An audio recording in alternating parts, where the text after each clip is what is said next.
Mwiriweho neza family aho muherereye hose, nizere ko meze neza. Uyu munsi rero ndashaka kugira ngo mbereke uburyo ntunganya umuceri cyangwa se uburyo nguteka nkoresheje inyama. Nkuko muzibona mfite inyama z'inka zikasemo uduce dutoya, nkagira inusu y'umuceri, nkagira butter, nkagira igitunguru, nkagira persil, nkagira ginger, nkagira ikirungo cya bariya complete seasoning, nkagira jollof rice seasoning, nkaza kugira black pepper, nkagira umunyu, nkaza kugira amavuta nza gukoresha, wakoresha ayo ufite ayo ariyo yose, nkagira poivro itukura, nkagira poivro y'icyatsi. Ni ibingibi ndaza kwifashisha. Ndaje mbitunganye byose, mbikatekatemo uduce, ubundi mbereke uburyo mbitunganya. Mu safuriya rero twatunganyije tugiye gushyiramo ya butter, akayiko gatoya,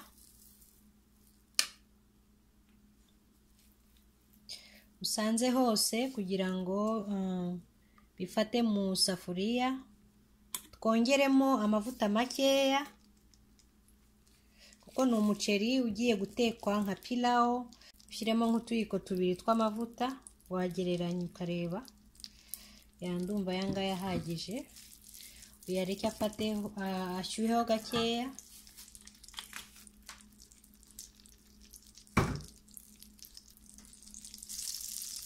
Uhite usukamo za nyama, inyama wogeje,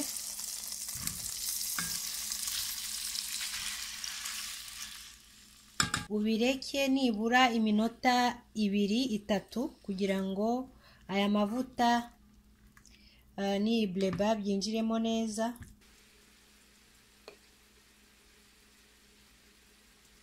Mu gihe dutegereje yuko ya minota 2-3 za nyama zirimo ziratekwa, nakase igitunguru, murakibona aho ngaho nakoresheje igice kimwe. Ngiye gufata 1/4 cy'iyi poivro, nacyo nyikatemo.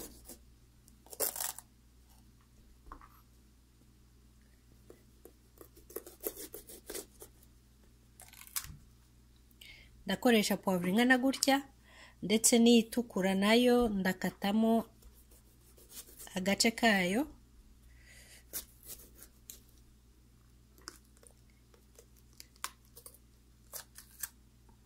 Nayo ndakoresha ingana gutya, izindi ndazisubiza muri frigo. Nguko rero maje kubikata byose, murabona yuko mbonyemo imboga zihagije. Nguko uko bimeze. Tugiye kureba nyuma y'iminota 3 uko bimeze. Murabona ko byonyine bifite amazi yabyo. Ngiye kongeramo andi mazi makeya kugira ngo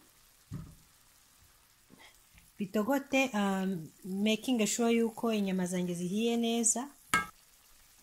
Kongeramo amazi rero, aya mazi ndaza kuyakoresha ndi guteka umuceri. So niyo mpamvu nshaka kugira nze kubona amazi ahagije naza gukoresha ndi guteka uwo muceri. Ngiye kongeramo umunyu mukeya, nabwo ngana mukeya cyane, uyu nguyu.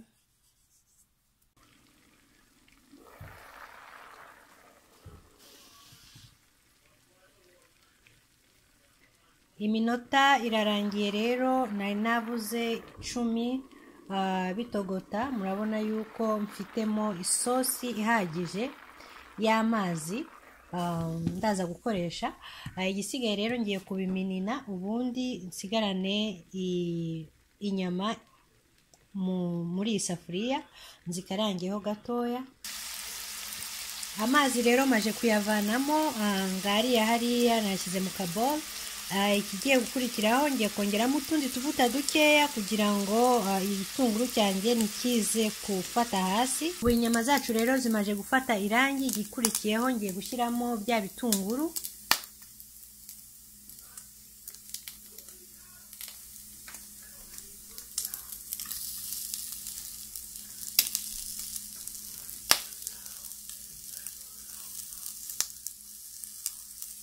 nongere nshyiremo za poivro.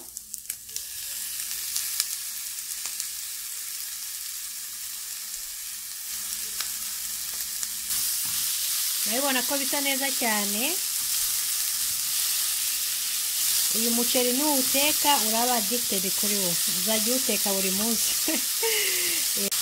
Okay, ubu turabirindiraho gatoya, ndaje mipfundikire nibura iminota 5. Igikurikiyeho rero ngiye gushyiramo bya birungo, nkuko mubibona ngiye gutangizamo iki ngiki. Uko ndaza kuvangamo umuceri, ndashyiramo akayiko gatoya,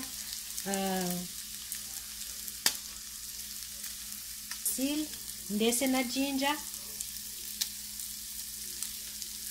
Koreshamo nkeya cyane, sinkunda urusenda rwinshi.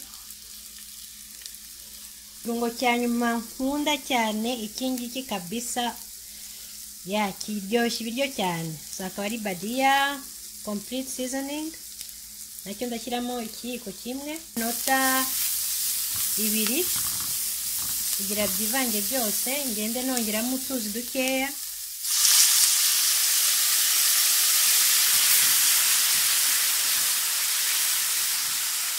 Kugira bidashirira hasi. Umuceri rero ngiye kuwusukamo nawo.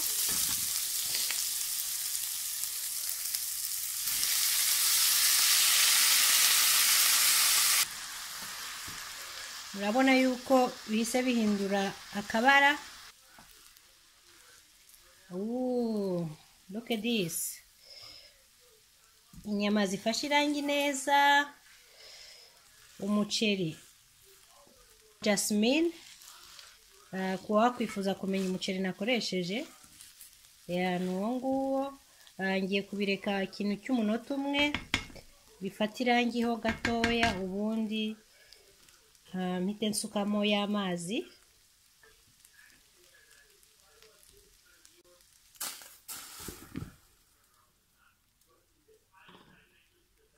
Ngiye kongeramo rero amazi. Nta kintu kinshimisha nk'ako kajwi kaba karimo kinuza. Ako kajwi iyo uri gukaranga ubundi ugasukamo amazi kuva biravuze ngo biranshimisha cyane. Ndapfundikira ubundi ndindire kugeza bihiye. Iminota imaje kuba 20 ntetse, murabona ko amazi yatangiye kumanuka, birasa neza cyane. Ndarindira kugeza bimaje kuma neza, ubundi mbereka ko bimeze. Nguyu umuceri wacu rero umaje gushya, wumutse, murabibona yuko usa neza cyane. Igisigaye nuko nawushyira mu gisorori. Uyu muceri rero wawuteka ufite abashyitsi cyangwa se ufite ibirori byinshi. Uraryoshye cyane. Ni pilau kuri njyewe, sinzi uburyo uteka pilau, wabimbwira nawe hasi muri comment. Nizere yuko hari uwo byafasha nawe akazawugerageza kuwuteka ubutaha. Alright.